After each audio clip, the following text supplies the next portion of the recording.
اعوذ باللہ من الشیطان الرجیم بسم اللہ الرحمن الرحیم اللہم صلی علی محمد و آل محمد فعجل فرجہم۔ جہان علم سٹی آف نالج اکیڈمی سے آپ کی بیوی جان آپ سے مخاطب ہیں۔ السلام علیکم ورحمۃ اللہ وبرکاتہ۔ ہم تہذیب زندگی کتاب جو کہ مولانا سید شہنشاہ حسین نقوی نے تالیف کی ہے اس میں سے آپ کو پیش کر رہے ہیں ان کے ابواب۔ تو اسلام کے بارے میں انہوں نے نوجوانوں کے بارے میں یہ کتاب لکھی ہے، شادی بیاہ اور اس کے مسائل اور اس کے بعد کے مسائل جو ہوتے ہیں، تو بہت ہی بہترین کتاب ہے۔ تو اسلام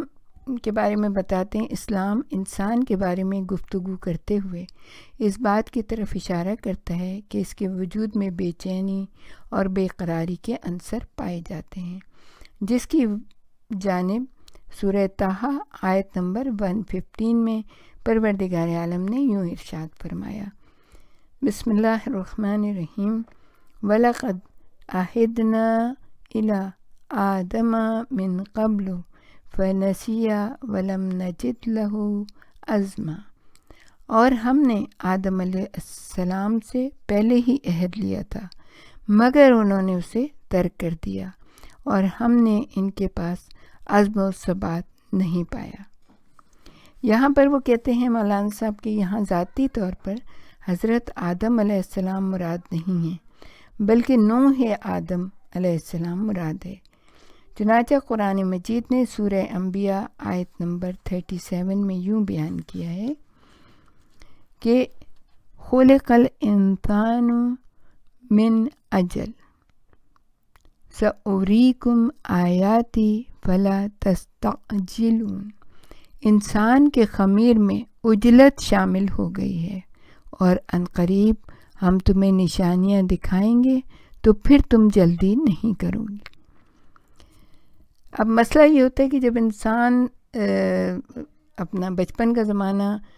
گزار کے وہ سویٹ 16 میں داخل ہوتا ہے تو پھر کیا ہوتا ہے کہ سمندر کی متلاطم موجوں کے توازن کے مرحلے کی مانند ہوتا ہے، گویا اپنی زندگی کے مرحلے ثانی میں داخل ہوتا ہے، دوسرے مرحلے میں داخل ہوتا ہے۔ انسان اپنے وجود میں ایک نئی شخصیت اور نئی ہستی کے لیے آمادگی پاتا ہے، لہٰذا اس مرحلے میں تربیت اور بہترین دوست کا اہم اور کلیدی کردار سامنے آتا ہے، جو اس انسان کو تباہی سے محفوظ رکھتا ہے۔ اس دور میں خواہشات کا پورا نہ ہونا اس کے توازن کو بگاڑ دیتا ہے، لہٰذا اسلام والدین سے خاص طور پر تقاضا کرتا ہے کہ وہ اپنے جوان لڑکے اور لڑکیوں کو خود مختار اور قانونی شخصیت کا احساس عطا کر کے انہیں خود اعتمادی بخشیں۔ یعنی وہ کہتے رہتے ہیں ابھی بچہ ہے، ابھی 20 سال کا ہو جائے، پھر 25 سال کا ہو جائے، پھر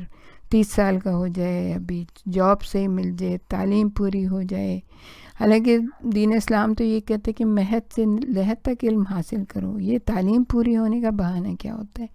اور پھر اس کے بعد وہ گھر لے لے، پھر گاڑی لے لے، پھر یہ ساری چیزیں، تو یعنی کہ یہ چیزیں ہوتی ہیں۔ پھر جو لڑکی ڈھونڈنے نکلتے ہیں تو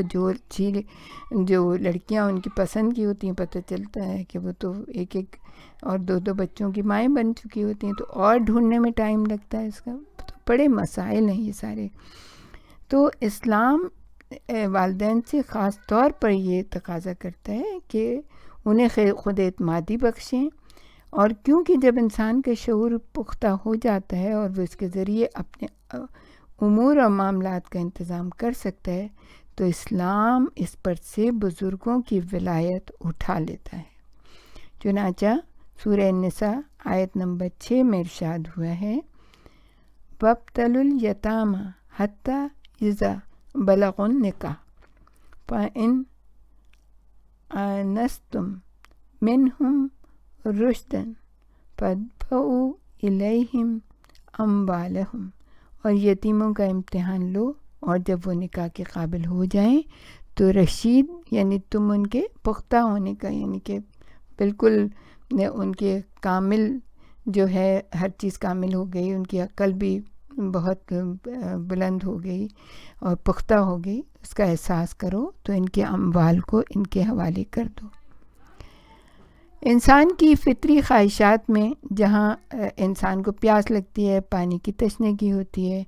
غذا کی بھوک ایک فطری تقاضا ہے، وہاں اس کی جوانی کی خواہشات کو بھی فطری تقاضا شمار کیا گیا ہے۔ جس طرح بھوک اور پیاس محسوس نہ کرنے والا بیمار ہوتا ہے، یعنی کہ اس کو بھوک بھی نہیں لگ رہی، پیاس نہیں لگ رہی، تو وہ یہی ہے نا کہ بیماری ہے، یا تو بخار چڑھا ہوا ہے یا کوئی اور مسئلہ ہے جو اس کو یہ چیزیں محسوس نہیں ہو رہی ہیں۔ تو اسی طرح تسکین کی خواہش نہ ہونا بھی ایک بیماری ہے، شادی کی خواہش نہ ہونا بھی ایک بیماری ہے۔ لہٰذا اگر اسے صحیح سمت شادی کی صورت نہ دی جائے گی تو پھر ایسے اقدامات میں جوان مبتلا ہو جائیں گے جو ان کی جسمانی صحت کو تباہ و برباد کر دیں گے، جبکہ اسلام اس چیز کو ممنوع اور حرام قرار دیتا ہے۔ لیکن ہمیں یہ بھی دیکھنا چاہیے کہ ان عادت کا سبب، جو بری عادات ہیں ان کا سبب کیا ہے۔ جیسے کہ ہمارا معاشرہ ہے، اس میں طرح طرح کی دباؤ ہیں، رکاوٹیں ہیں، رسم و رواج ہیں، لوگوں کے ملنے جلنے پہ پابندی ہے، صرف ایک ہی دروازہ کھلا ہوا ہے اور وہ شادی کا دروازہ ہے۔ لیکن مسئلہ کیا ہوتا ہے کہ معاشی دباؤ بہت زیادہ ہوتا ہے، نوجوانوں کو مطلب جابز نہیں مل رہی۔ اور اس سلسلے میں ہم ایک چیز اور ہی آپ کے گوشے گزار کر دیں کہ ہمارے ہاں جو طریقہ کار ہے وہ ایک بڑا عجیب ہے کہ پڑھ لکھ کے اس کے بعد پھر وہ سرکاری نوکری کی تلاش کرتے ہیں یا کچھ، جبکہ دین اسلام نے بزنس کو بہت زیادہ اہمیت دی ہے کہ بزنس کریں۔ آج کل تو آپ دیکھیں نا کہ نیٹ پہ بھی آپ ہر طرح کی بزنس کر سکتے ہیں، آپ اپنے گھر پہ اپنے ملک میں بیٹھے پورے دنیا میں بزنس کرتے ہیں، چھوٹی سے چھوٹی بزنس، اللہ سے خیر و برکت مانگیں، شادی کریں، اولادیں ہوں، وہی جو ہے نا خیر و برکت کا باعث ہوتی ہے، اور اس کے بعد پھر آپ کا بزنس بڑھ جاتا ہے۔ تو کوشش یہ کریں کہ بجائے اس کی کہ ٹائم ویسٹ کریں، ادھر آپ درخواستیں دے رہے ہیں، ادھر آپ اپلائی کر رہے ہیں، انتظار کریں اور پھر کچھ نہیں ہو رہا، آخر میں جواب مل جاتا ہے، تو اس سے بہتر یہ ہے کہ چھوٹے چھوٹے کام شروع کریں، بزنس کریں اور اپنے آپ کو اسٹیبلش کریں، اور اس کے بعد شادی میں کوئی رکاوٹ نہیں ہوگی آپ کے، تو آپ اپنے آرام و سکون کے ساتھ شادی کر سکتے ہیں۔ اچھا، دوسری ایک چیز ہے کہ ایک اور وجہ معاشرے کی فرسودہ روایت ہیں جو شریک حیات کے انتخاب میں لڑکی کو سبقت کرنے سے باز رکھتی ہیں۔ اور دوسرا مولانا نے لکھا ہے کہ خوب سے خوب تر کی تلاش، یہ تو ہم نے آپ کو پہلے ہی بتا دیا۔ جہیز کے مسائل ہیں کہ نہ اتنا پیسہ ہوتا ہے، نہ لوگ سوچتے ہی رہتے ہیں، بیچاروں بچیاں بیٹھی رہتی ہیں گھروں میں، اتنا جہیز نہیں ہوتا کہ ان کی شادی کریں۔ پھر معیار زندگی کا موازنہ ہے، لڑکوں کو بھی بہترین ان کے ہم پلہ چاہیے اور لڑکیوں کو بھی چاہیے۔ صلہ رحمی کا فقدان، یعنی یہ ایک بہت بڑے مسئلے کی طرف مولانا نے وہ اشارہ کیا کہ غریب اعزاء اور اقربا سے بے نیازی، یعنی ان کے پاس جہیز دینے کے لیے نہیں ہے تو ان کی اچھی سے اچھی پیاری سے پیاری ایجوکیٹڈ بچیاں بیٹھی ہوتی ہیں اور ان کی طرف کوئی دھیان ہی نہیں دیتا، کیونکہ وہ جو ہے ان کے پاس سب کچھ دینے کے لیے نہیں ہوتا، اور پھر جو لوگ معیار زندگی جن کا بلند ہوتا ہے تو وہ ان کی طرف نظر اٹھا کے بھی نہیں دیکھتے۔ پھر بے جا رسومات کے لیے پیسے کا نہ ہونا، شادی کی راہ میں وہ رکاوٹیں ہیں جن کے قطعی ضروری نہیں ہوتی، اور اس سے کیا ہوتا ہے کہ ان چیزوں سے اس اہم فریضے میں تاخیر ہو جاتی ہے، اور یہ یقیناً معاشرے کے لیے لمحہ فکریہ ہیں۔ اچھا، اس کے بارے میں ہم نے اپنے شاید دوسری ویڈیوز میں بیان کیا تھا کہ کچھ مخیر لوگ ایسے ہوتے ہیں دوسرے ملکوں میں کہ وہ یہ کرتے ہیں کہ کچھ جیسے انجمنیں بن جاتی ہیں اور وہ اپنا ان کے پاس جو ایکسٹرا پیسہ ہوتا ہے وہ نوجوانوں کی شادی، مطلب 500 شادیاں اکٹھی ہو رہی ہوتی ہیں۔ ہیں ایسے کمیونٹیز جن میں جو لوگوں کی شادیاں کراتے ہیں، اتنا بڑا اجر و ثواب، یعنی کہ شادی کے بارے میں ذرا سی کوشش کرنا، دو خاندانوں کو ملانا، چاہے شادی ہو نہ ہو، پروردگار عالم اپنے عرش کے سائے میں جگہ دیتا ہے اور کتنا اجر و ثواب عطا کرتا ہے اس کا۔ ایٹ لیسٹ کوشش تو کی نا، نہیں ہوئی چلیں ٹھیک ہے، لیکن یہ ہے کہ ایٹ لیسٹ ہم نے کوشش کی۔ تو اس سلسلے میں جو بھی قدم اٹھایا جائے گا پروردگار عالم بہت زیادہ اجر و ثواب دیتا ہے. تو اس کے لیے ہم سفارش کریں گے کہ کچھ ایسے لوگ آگے بڑھیں کہ جن کے پاس سرمایہ ہے اور وہ نوجوانوں کی شادی کم سے کم میں بھی شادی ہو جاتی ہے. نہیں ہے اچھے لوگ جو ہوتے ہیں وہ زیادہ جہیز کا بھی مطالبہ نہیں کرتے، لیکن ماں باپ چاہتے ہیں کہ اپنی بچی کو کچھ دے دلا کے رخصت کریں. تو ایسے جو ادارے ہیں وہ سامنے آئیں